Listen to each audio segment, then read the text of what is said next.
अस्सलामुअलैकुम वरहमतुल्लाहि व तआला बरकातहू। शमाए नजरात, उम्मीद करता हूँ कि आप सभी लोग खैर व आफियत से होंगे। तो आइए इस बयान को मुकम्मल समाअत फरमाएं। चाहिए 10 तारीख में एक नहीं 72 लाशें हैं, लेकिन सर से दुपट्टा नहीं उतरा है, किसी की आवाज नहीं निकली है। और खुदा की कसम, करबला तो करबला, करबला से मदीने तक सैयदा ज़ैनब ने शरीयत और हया को नहीं छोड़ा है। हजरत इमाम ज़ैनुल आबिदीन को मदीने लाने के बाद हुजूर के रोजे पे कहा था, नाना गवाह हो जाना, मैंने हुसैन का किया वादा पूरा कर दिया है। मेरे हुसैन ने कहा था, ज़ैनब मेरे असगर को मदीने पहुंचा देना। देखो हुसैन, मैंने तुम्हारे असगर को मदीने पहुंचा दिया है। तारीख गवाह है, हजरत ज़ैनब संभाल के लाई है इमाम सज्जाद को मदीने तक। तभी तो मैं कहता हूँ, बचा के कूफे से आबिद को लेके आई है, कमर पे बारे इमामत उठा के लाई है। अली की बेटी को झुककर सलाम करी, सलाम तेरी अमानतें घर तक बचा के लाई। खुदा की कसम, हमारा बेटा मिनिस्टर बन जाए, हमारा बेटा कलेक्टर बन जाए, हम इस खबर पे इतने राजी नहीं होते हैं जितनी खुशी इस बात से होती है मेरे नबी ने फरमाया कि मेरे हसन हुसैन जन्नती जवानों के सरदार बनाए गए हैं। बेशक, हमारे लिए इससे बड़ी खुशी की बात और क्या होगी। बेशक, बेशक। वो खुशनसीब होंगे जो जन्नत में जाएंगे। किसी को हसन की सरदारी मैसर होगी, किसी को हुसैन की सरदारी मैसर होगी। अल्लाह हम सबको करबला वालों की खैरात अता फरमाए। तवज्जो है सारे लोगों की। सादात इकराम कहां से चले, कहां से? मिंबर वाले ना बोले, मैं नीचे वालों से बात कर लूं। कहां से? कितने सीधे लोग हैं माशाल्लाह। भाई नस्ल हुजूर की है तो फिर मदीने से ही चली ना। कहां से चले? मदीने शरीफ से। मदीने शरीफ से। आज ये देखो, एक बात कह दूं मैं, कि ये नस्ल चलती है मदीने शरीफ से और पाई पूरी दुनिया में जाती है। बेशक। मेरे मुर्शिद इजाजत आकाई मौलाई सैयदी सनदी सरकार सैयद उवैस मुस्तफ़ा वास्ती बिलग्राम शरीफ आप एक दिन फरमाने लगे कि सब्र असल में सिर्फ सैयदों का हिस्सा है। सब्र असल में सैयदों का हिस्सा है। पूरी जिंदगी सैयदों को सब्र ही में गुजर जाती है।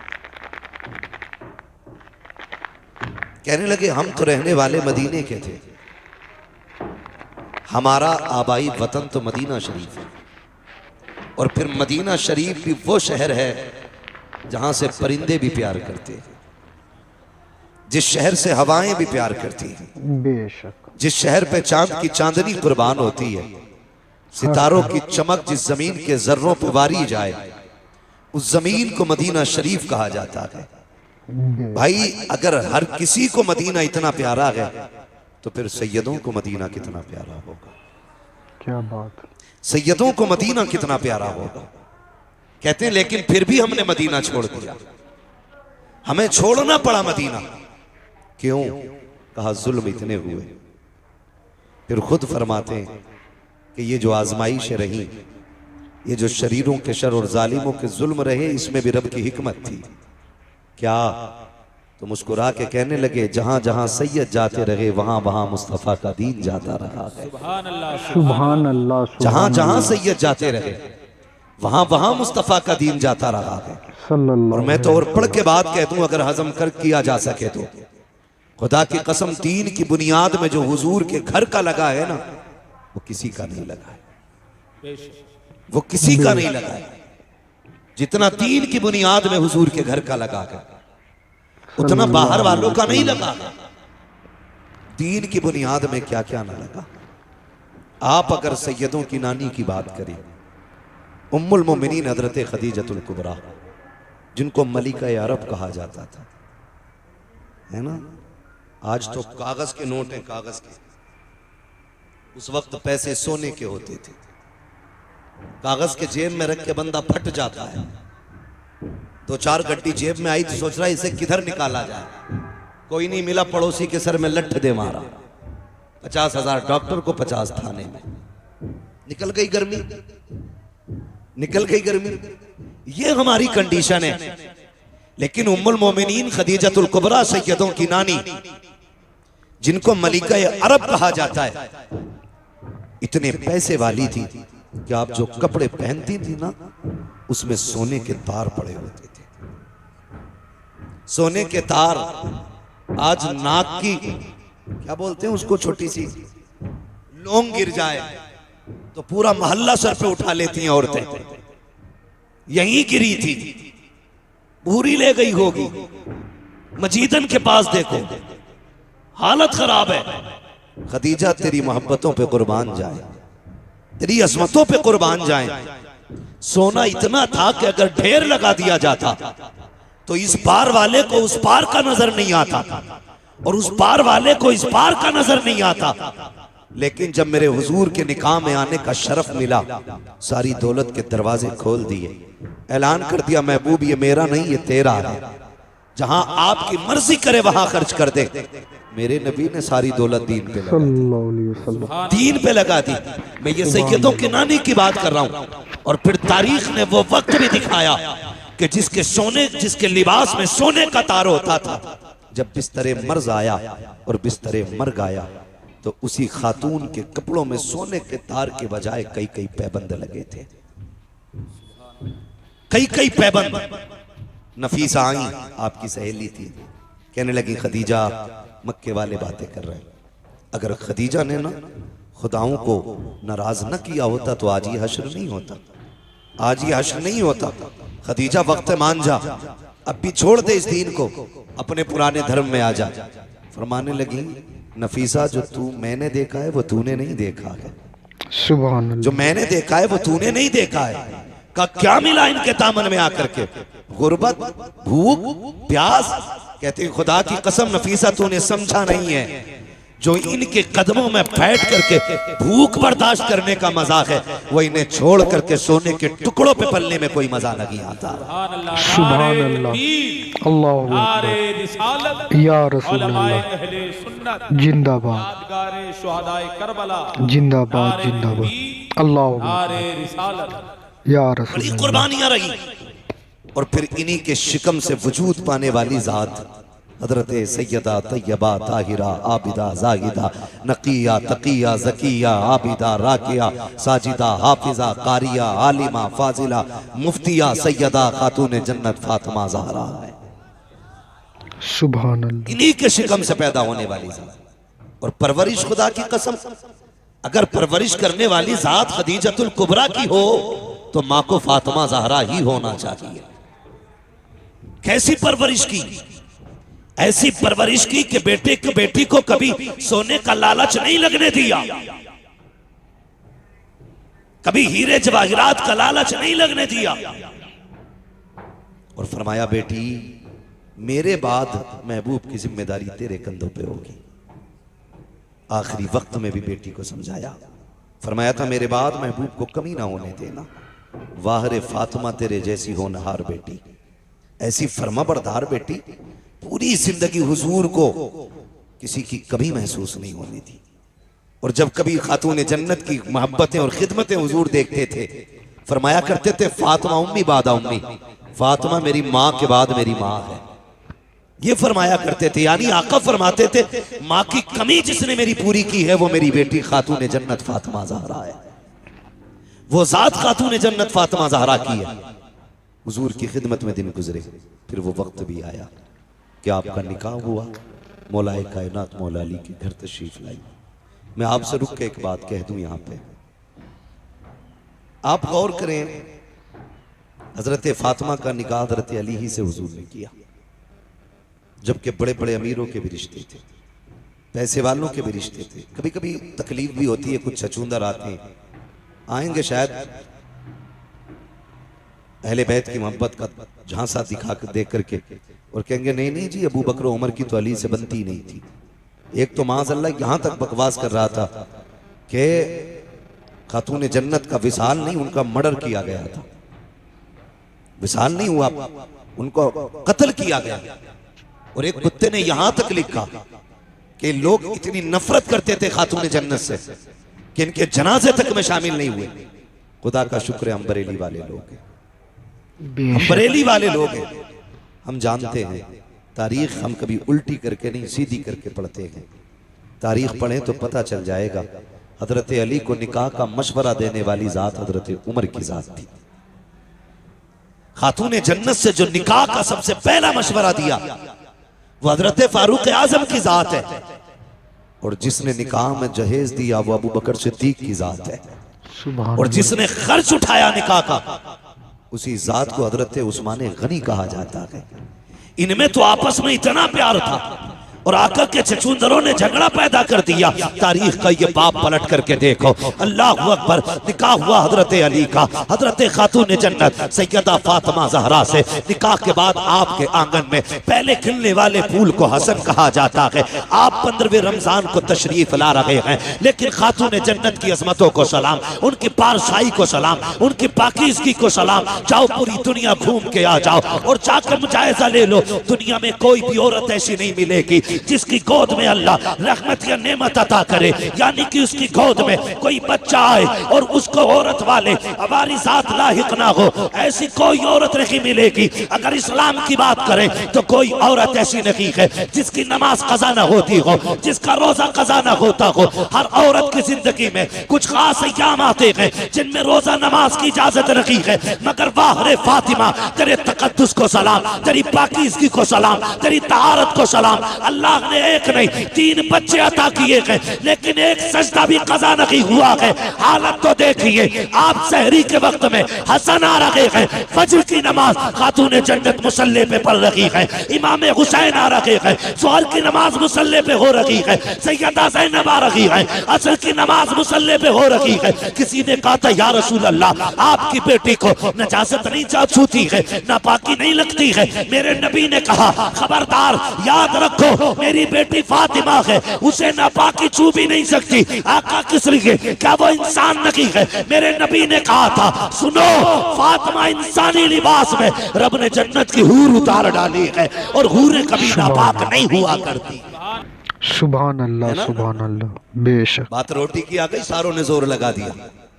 अल्लाह सबको सलामत रखे, सबके रिस्क में अल्लाह बरकत अता फरमाए, आमीन। अल्लाह सबको रिस्क हलाल अता फरमाए, आमीन। चलूं आगे, मैं जो बात कह रहा था, मैं क्या कह रहा था आपसे अभी, अक्ल सलीम रखती। अच्छा चलो करबला देख लें। ये सारा ड्रामा करबला को लेके ही तो कर रहे हैं ना ये ढोलक वाले लोग। पानी कितनी तारीख को बंद हुआ? बोले अल्लाह आपको सलामत रखे। जो बोल गए अल्लाह आज की रात के सदके, सैयदों के सदके, नजफ अशरफ के रास्ते, करबला के रास्ते, हुजूर के मदीने की अल्लाह हाज़िरी नसीब फरमा दे, आमीन। कितनी तारीख को पानी बंद हुआ? और जोर से 7 तारीख को पानी बंद हुआ। शहादतें किस तारीख में हुई? जी हैं, सलामत रहे माशाल्लाह। कितनी तारीख में शहादतें हुई? 10 तारीख में शहादतें हुई है ना। अच्छा एक बात बताओ, 7 से लेके 10 तक किसी किताब, किसी रिसाले, किसी मुअर्रिख, चलो इससे भी हट के कि कुछ उलूम सीना बसीना होते हैं, कोई उसका रावी हो, कोई बता सकता है कि 7 तारीख से लेके 10 तारीख तक हुसैन के खेमे से ढोल तो क्या लंगाड़े की भी आवाज आई हो? लंगाड़ा समझते?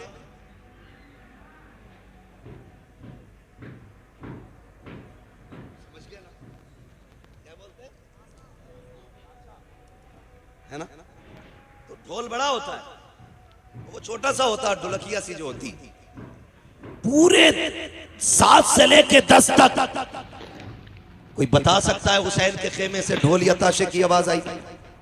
बोले बचपन से सुनते सुनते हम भी इतने बड़े हो गए, आपके बाल सफेद हो गए, आज तक किसी मौलवी ने बताया कि अली अकबर के हाथ में किसी ने ढोल का डंडा देखा था, ताशा देखा था? लेकिन खुदा की कसम अपने तो अपने गैर भी ये कहेंगे कि पानी बंद हुआ या खुला रहा, मसला वो नहीं है। लेकिन खेमों की जो कंडीशन थी, 7 से लेके 10 तक प्यासे तो रहे, लेकिन खेमों में 2 चीजें बाकी थी, या तो कुरान बाकी था या रब की नमाज बाकी थी। सुभान अल्लाह। इन 2 चीजों के अलावा खेमे के अंदर बताओ क्या था? है एक मौलवी कह रहा जी डीजे को हराम कह रहे हो, बारात के तुम्हें खाली यही गाने ही दिख रहे, और चीजें भी हराम को मौलवी कह रहा है। क्यों, तू भी नाचेगा क्या? मदारी बनने की आदत बना ली है। भाई उलमा की जिम्मेदारी है, जो गलत देखते हैं वो बता देते हैं। अमल कराना इनका इनका इनका या किसी का काम नहीं है, अमल कराना ये रब का काम है। बेशक हम सब की ड्यूटी खाली बताना है, मानो या मत मानो, हमारा बताना फर्ज है। तो इस चीज पे भी तमाशा हो रहा है। आप मुझे बताएं कितनी चीजें थी मैदान करबला में हुसैन के खेमे में, जोर से कितनी? पहली, दूसरी, न इन्होंने नमाज को छोड़ा, न इन्होंने कुरान को छोड़ा। बेशक इतने पक्के नमाजी और कुरान के कारी थे, खुदा की कसम आप खुद अंदाजा लगा लें। लोग कहते हैं कि हुसैन ने नेज़े पे चढ़ के कुरान सुनाया। मैं कहता हूं हुसैन नेज़े पे आ गया तो कुरान हुसैन की जबान पे खुद आ गया।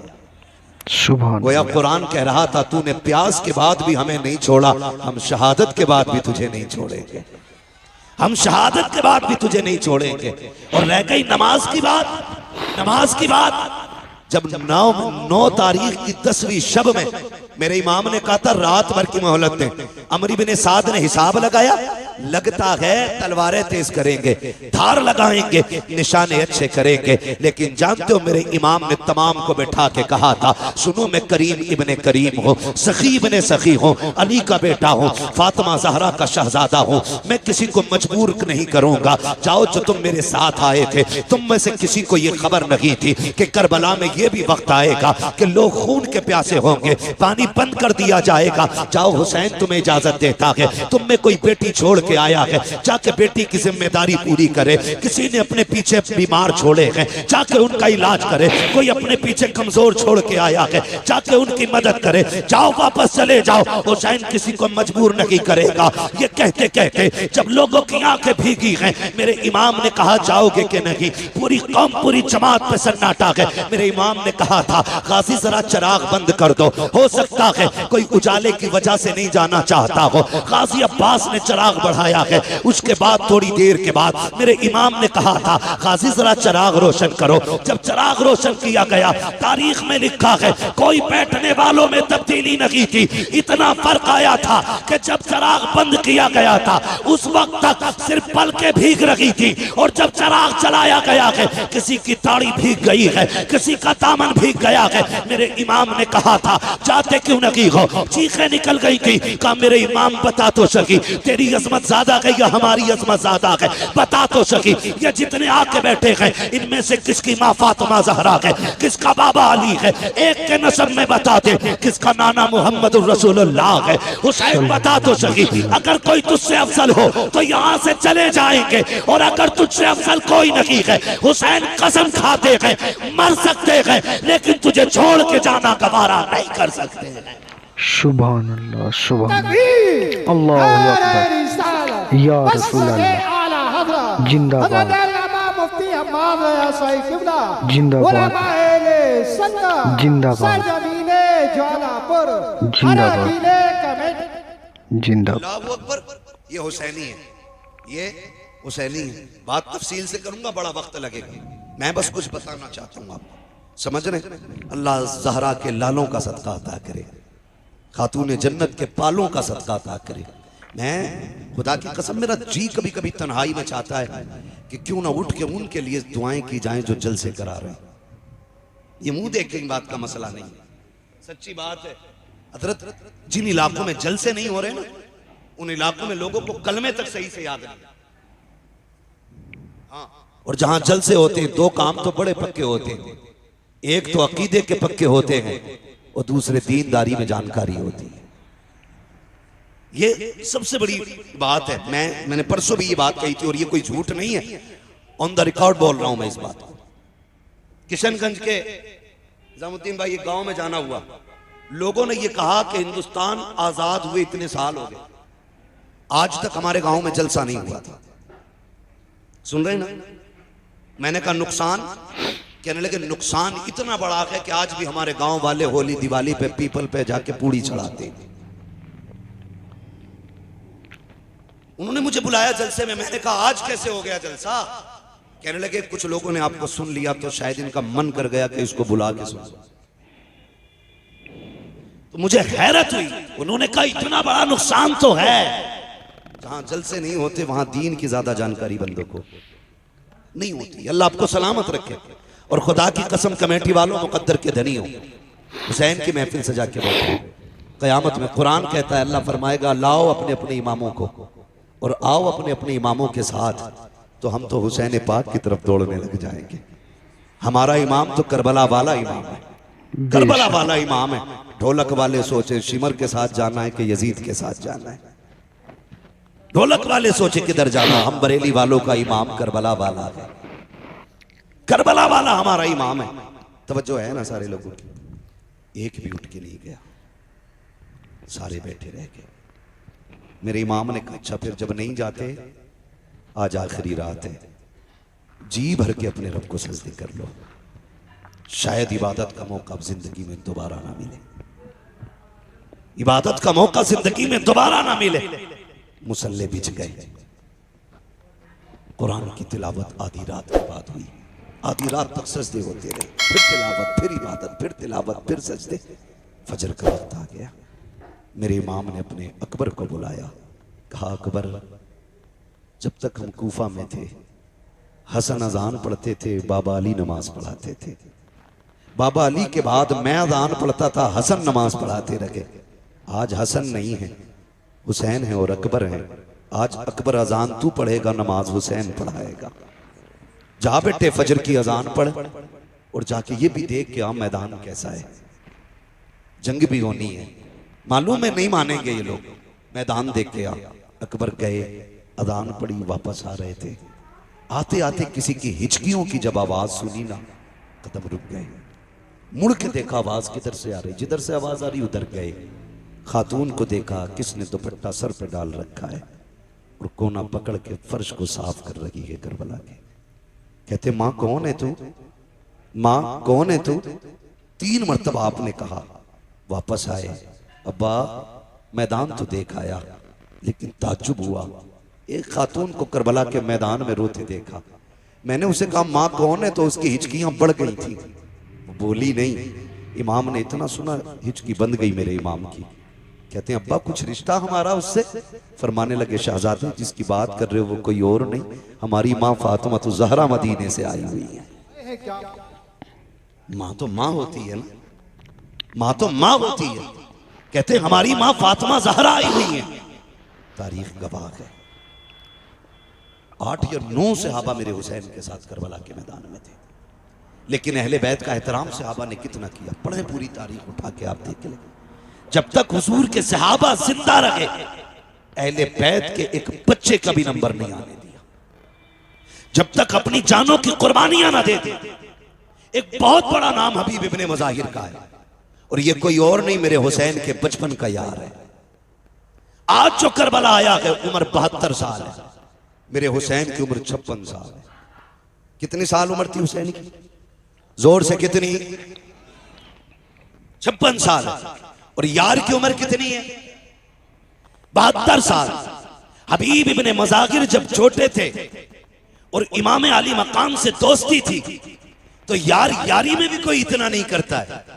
लोग यार का माथा चूमते हैं, यार का सीना चूम लेते हैं, यार के हाथ चूम लेते हैं, लेकिन कोई यार के कदमों की खाक तो नहीं उठाया करता ना, उसे सर पे तो नहीं डाला करता। सहाबा की महफिल लगी है, किसी ने कहा या रसूल अल्लाह एक बच्चा बड़ा अजीब है मदीने में। कहा क्या नाम है? कहा हबीब इब्ने मज़ाहिर है। कहा चीमा मिला है। कहा करता क्या है? कहा जब आपका हुसैन चलता है ना, वो पीछे पीछे कदमों की मिट्टी उठाता है, कभी चूमता है, कभी सर पे डाल लेता है। आका उसको बुलाए ना, जरा पूछे तो सही वो ऐसा क्यों करता है। मेरे नबी के हुक्म पे बुलाया गया, बच्चा आ गया, हबीब इब्ने मज़ाहिर आए हैं, हुसैन हुजूर की गोद में बैठे हैं। आका करीम की बारगाह में शिकायत लगी है। ये सोच के हबीब कांप गए थे, लेकिन तेज दौड़ के जा रहे थे। जो बुलाने आया उसने कहा था, हबीब जब किसी की शिकायत लगती है तो दरबार में लोग डर के जाया करते हैं, तू अजीब है, मुजरिम होते हुए दौड़ के जा रहा है। उसने कहा जुर्म अपनी जगह है, लेकिन बुलाने वाला महबूब अपनी जगह है।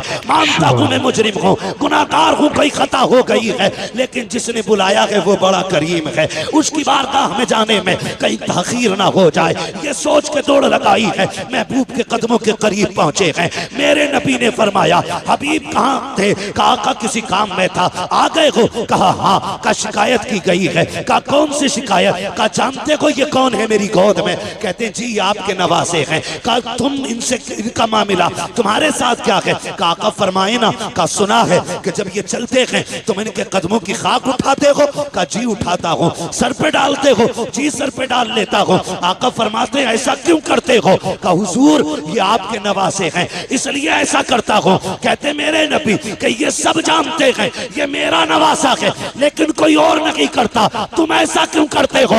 हबीब ने रो के कहा था, या रसूल अल्लाह सारे मदीने वाले हुसैन से प्यार करते हैं लेकिन मैं हुसैन से इश्क किया करता हूँ, इश्क किया करता हूँ। महबूब अगर ये जुर्म है अब जो चाहे सजा दे दे।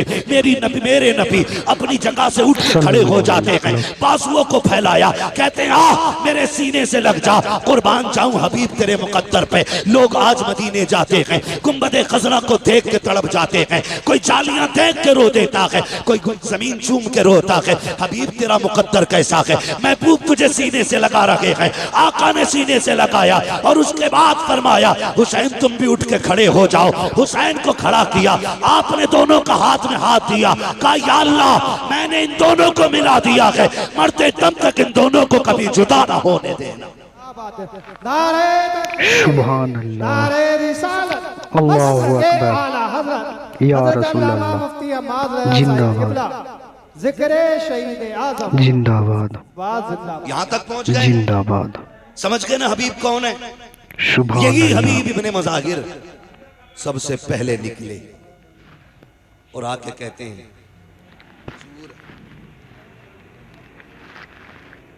मैं तेरे नाम पे कुर्बान होना चाहता हूं। 72 साल उम्र है, 72 साल का बंदा कितना कमजोर होता है।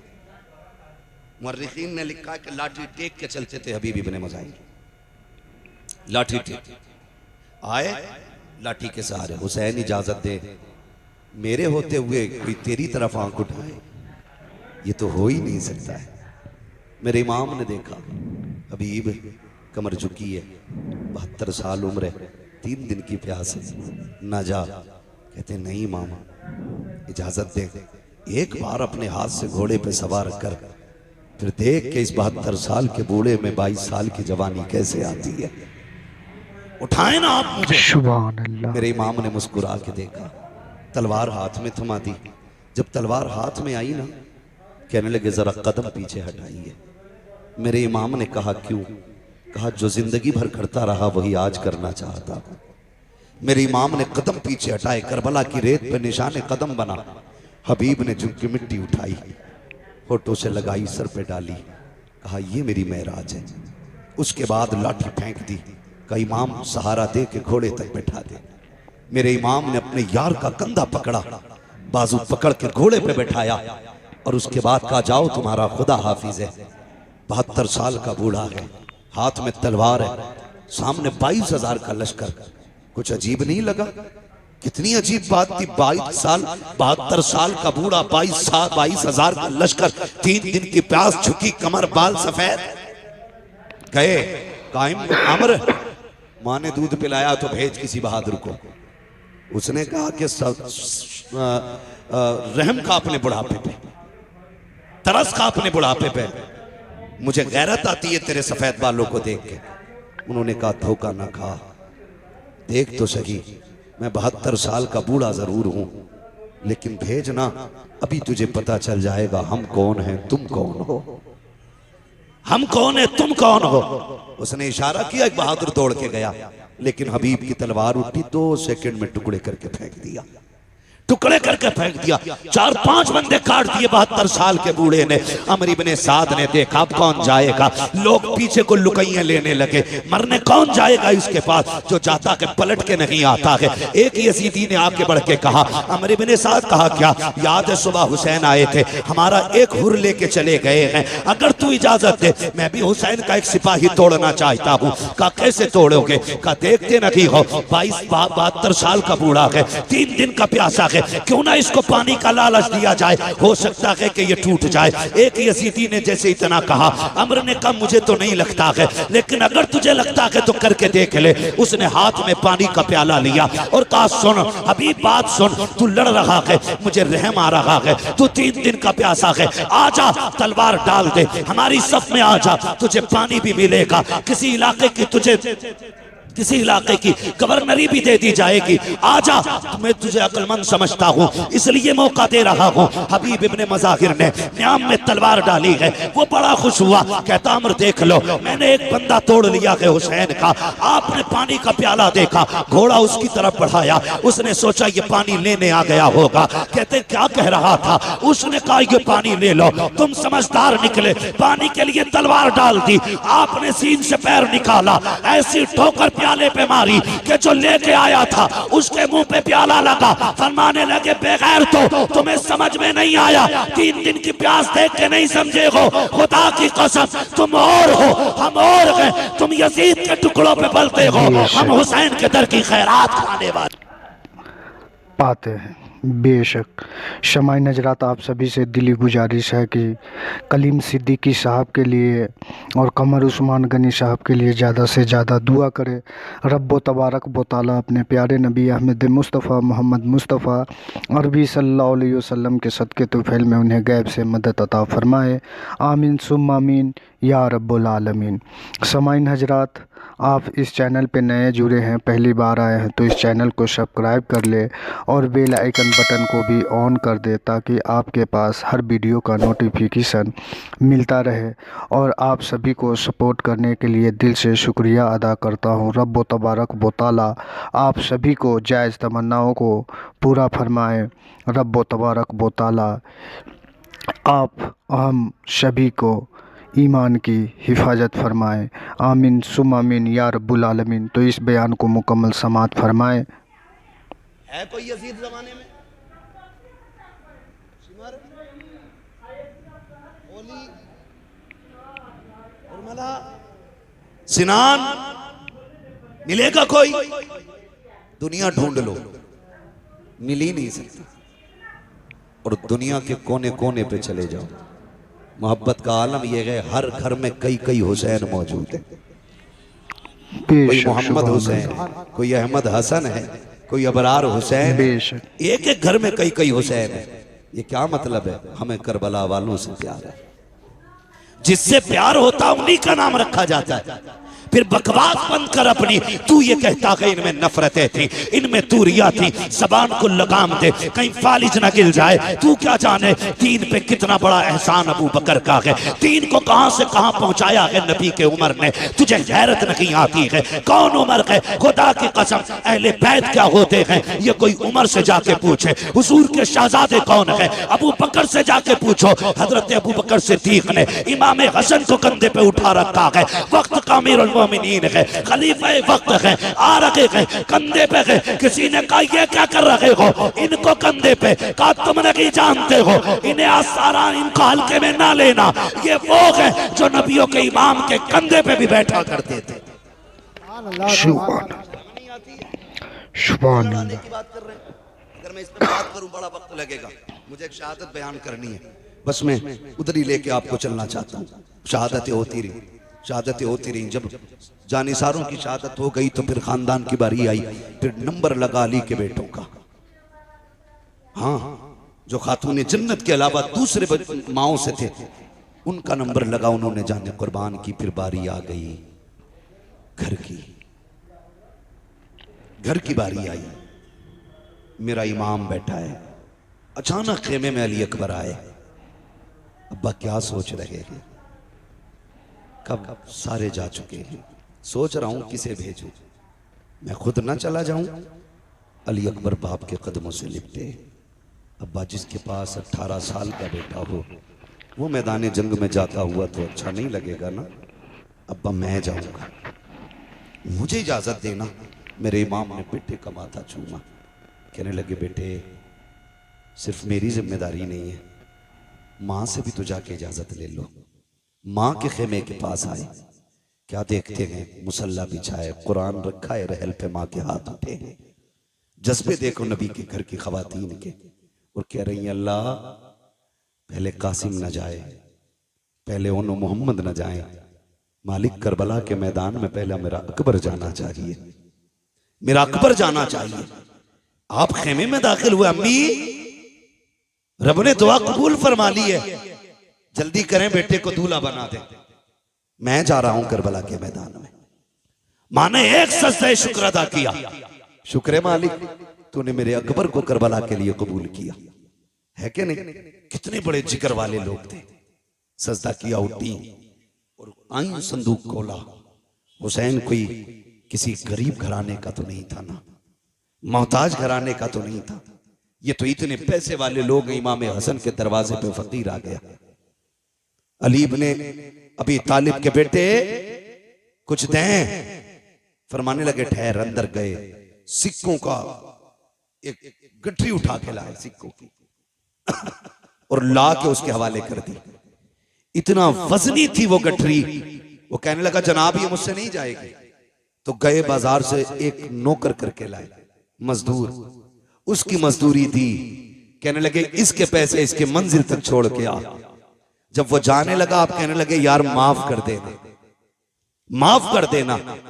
उसने कहा ऐसे सखी मैंने आज तक नहीं देखे, भीख मांगने में आया, पैसे मैंने लिए, मेरे लिए आप इतने परेशान हुए, माफी किस बात की। फरमाने लगे तेरा वक्त ज्यादा खर्च हो गया है, इसलिए मैं तुझसे माफी मांगता हूं, माफ कर देना, तकलीफ हो गई हो। तो उसने जो बातें कही थी उसी की मेरे इमाम ने यूं अक्स सामने पेश किया है, यूं आपने उसकी मंजिल कशी की। आप फरमाते हैं आता है फकीरों पे उन्हें प्यार कुछ ऐसा, खुद भीगते और खुद कहें मंगते का भला हो। अरे मंगता तो है मंगता, कोई शाखों में दिखा दो जिसको मेरे सरकार से टुकड़ा ना मिला। खुदा के घर में अली की आमद है, खुदा के घर में शहादत है, अली का नारा दिलों की ताकत है, अली का जिक्र इबादत है, अली का जिक्र इबादत है। मेरी मिल्लत के नौजवान सुनो, अली है बोलता कुरान सुनो, हैदर मौला।